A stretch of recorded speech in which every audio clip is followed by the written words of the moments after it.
안녕하세요. 신비감은 없지만 존재감은 확실한 남자입니다. 오늘은 이 찬물로 핸드드립 가능할까? 두 번째 시간입니다. 뜸들이기에 대한 이야기를 좀 해볼 건데요. 기존의 뜸들이기는 막연하게 배웠었죠. 그냥 30초만 하면 된다. 몇 미리까지 물을 부어라. 원도의 2배 정도의 물을 부으면 된다. 이런 이제 이야기들을 들었었는데, 오늘은 왜 물을 그만큼 부어야 하는지, 그리고 뜸들이기가 어떻게 돼야 잘된 뜸들이기인지, 아니면 어떻게 해야 잘못된 뜸들이기인지, 뜸들이기가 하는 역할은 뭔지, 이런 거에 대해서 전부 다 다룰 수는 없지만 어느 정도 우리의 고정관념을 좀 깨트릴 수 있는 몇 가지 정보들을 여러분들에게 드릴까 합니다.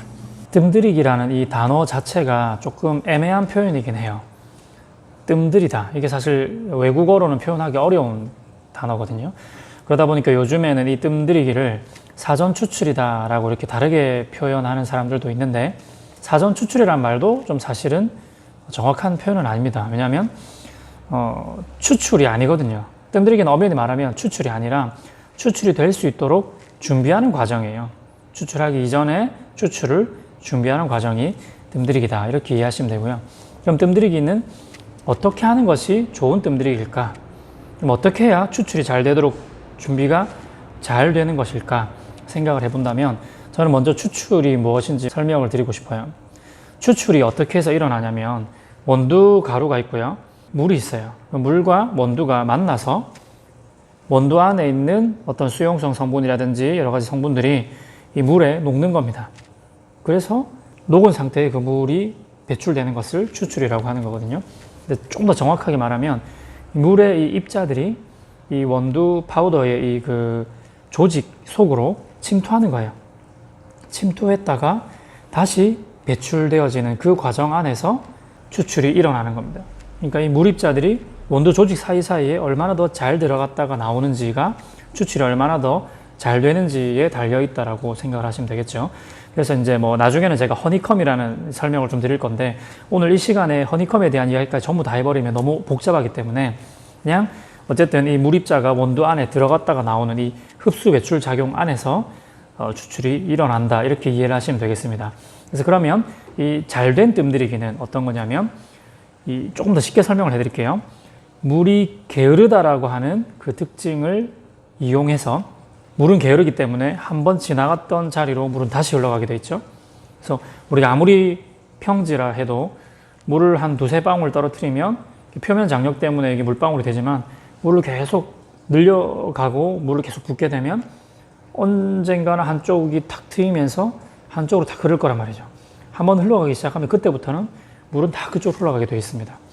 그래서 우리가 지금 이 비가 오면은 이렇게 물이 흘렀던 곳으로 계속 흐르게 되니까 그게 또 파여서 침식이 일어나서 강이 되고 계곡이 되고 하는 것처럼, 물은 게으릅니다. 조금이라도 낮은 곳이 있으면 글로 흐르게 되어 있고, 조금이라도 흘렀던 흔적이 있으면 그쪽으로 다시금 흘러가게 되는 이 물의 특성을 잘 이용하는 겁니다.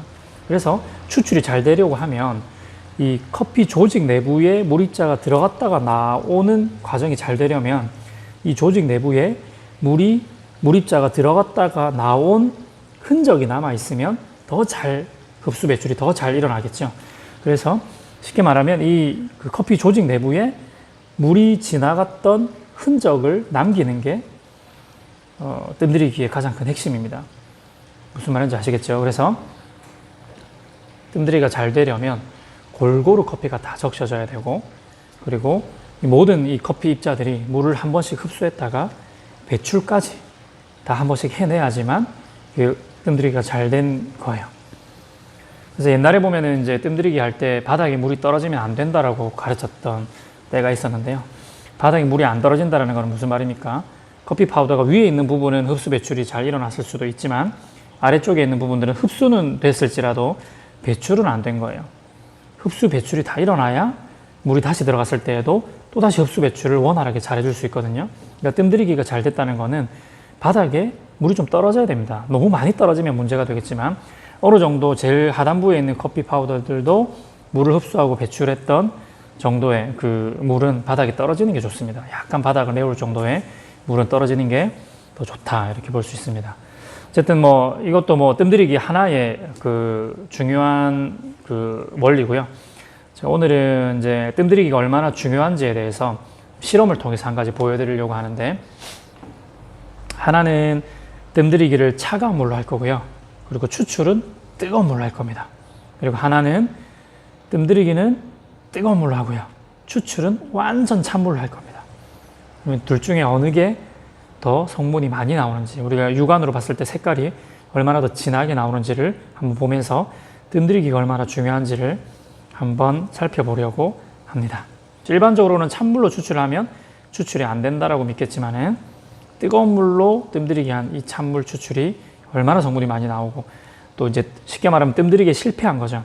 찬물로 뜸들이기를 하고 그 다음 뜨거운 물로 추출을 했을 때에는 성분이 얼마나 나오는지를 비교를 해보고 뜸들이기에 대한 이해도가 조금 더 넓어질 수 있기를 바랍니다. 그러면 실험을 해보러 가시죠. 제가 좀 시간을 단축하기 위해서 미리 모든 준비를 다 끝내놨습니다. 드리퍼는 멜리타 드리퍼 똑같이 사용하고요.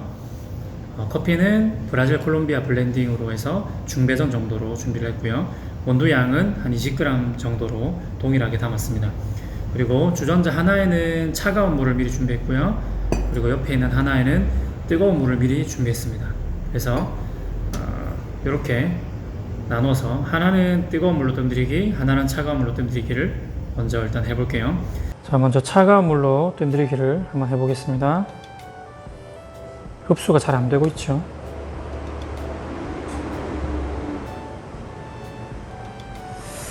네, 흡수가 잘 안 되고 있는 현상이고요. 다음 뜨거운 물로 뜸들이기를 옆에 한번 해볼게요.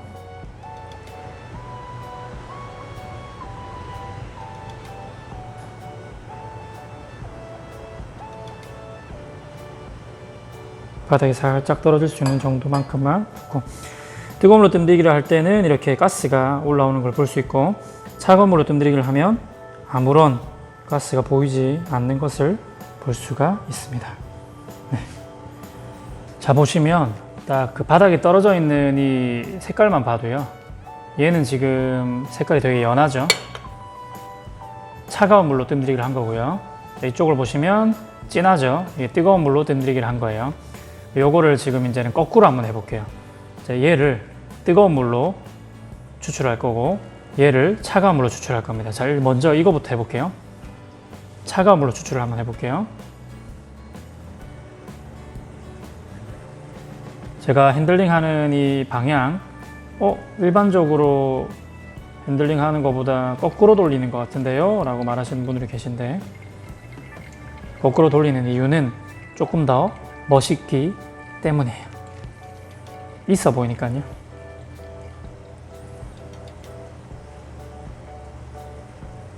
사실 별거 없을 때가 좀 더 많아요.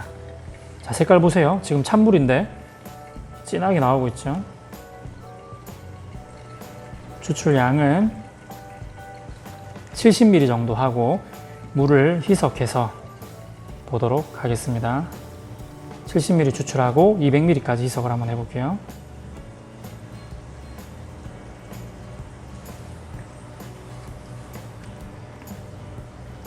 진하게 잘 나오고 있죠.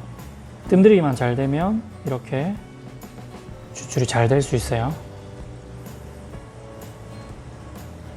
조금만 더. 차가운 물인데도 불구하고 상당히 잘 나오고 있습니다.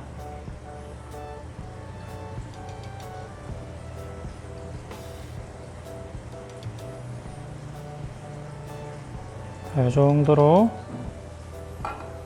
놔두고요. 자, 그 다음 옆에 있는 건 이제 뜨거운 물로 추출해 보겠습니다.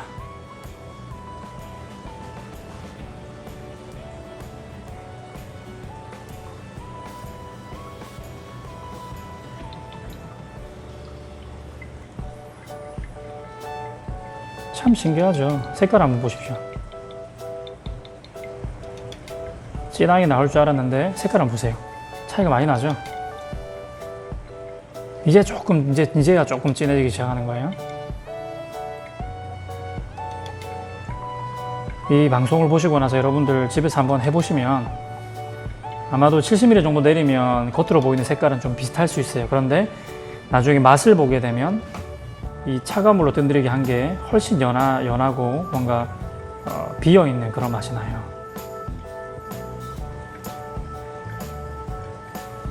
쭉쭉 한번 내려보겠습니다.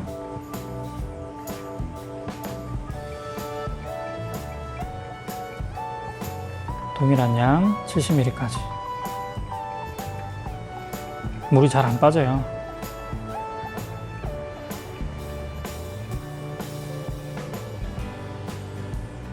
자, 조금만 더 하면 되겠네요. 네, 이렇게 해서 동일한 양을 내려봤습니다. 비커가 좀 다른 회사에서 나온 거라서 높이가 좀 다를 수 있는데 지름이 좀 달라서 그래요. 근데 눈금상으로, 눈금은 거의 정확합니다. 왜냐면 얘네들은 지금 일반 서버가 아니라 과학실에서 쓰는 비커거든요. 자, 그래서 물을 한번 섞어 보겠습니다.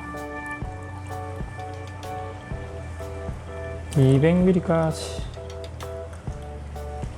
성질이 급해가지고 확확 부어야 돼요. 물을 좀 더 보충해서 200ml까지 부어서 보면, 여러분 이게 지금 느껴지시나요? 어느 쪽이 더 진한 것 같으세요? 이쪽이 더 진하죠? 차가운 물로 추출한 게 뜨거운 물로 추출한 것보다 더 진한 걸 볼 수 있습니다. 느껴지시나요? 이게 화면상으로 지금 티가 많이 안 날 수도 있는데, 이렇게 같은 곳에 한번 놔보면 진하죠? 이쪽이 더 진합니다. 보시면, 그죠? 먹어봐도 티가 나요. 이건 조금 비고 약간 쓴맛이 나고요. 이거는 여러분 드셔보셔야 돼요. 차이가 나도 너무 많이 납니다. 그냥 뭐 약간 더 진하다 이런 게 아니라, 뭐 일반인들은 잘 못 느끼겠는데 그 정도가 아니에요. 차이가 많이 나요. 뜨거운 물로 추출했었어도 뜸들이기를 찬물로 하면 이렇게 성물이 잘 안 나오고요. 찬물로, 완전 생찬물로 추출을 해도 뜸들이기를 뜨거운 물로 하면 이렇게 성물이 더 많이 나옵니다. 그래서 이게 추출하는 온도보다도 뜸들이기가 더 중요합니다. 뜸들이기의 온도. 그래서 오늘의 꿀팁은 뭐냐면, 뜸들이기는 무조건 높은 온도로 해라. 가급적이면 높은 온도로 해야 합니다. 그래야 추출이 더 잘 될 수 있어요. 일단 뜸들이기를 뜨거운 물로 해놓고 나서 그 다음 추출 온도를 몇 도로 할 건지를 생각해야 되는 거예요. 무슨 말인지 아시겠죠? 집에서 한번 실험해 보시기를 바랍니다. 좀 시청자분들한테 맛을 좀 보여주면 좋겠는데 어떻게 뭐 보여줄 방법이 없으니까. 참, 카페로 오라고 할 수도 없고, 부산시 영도구 아브라함 커피로 오라고 할 수도 없고, 정말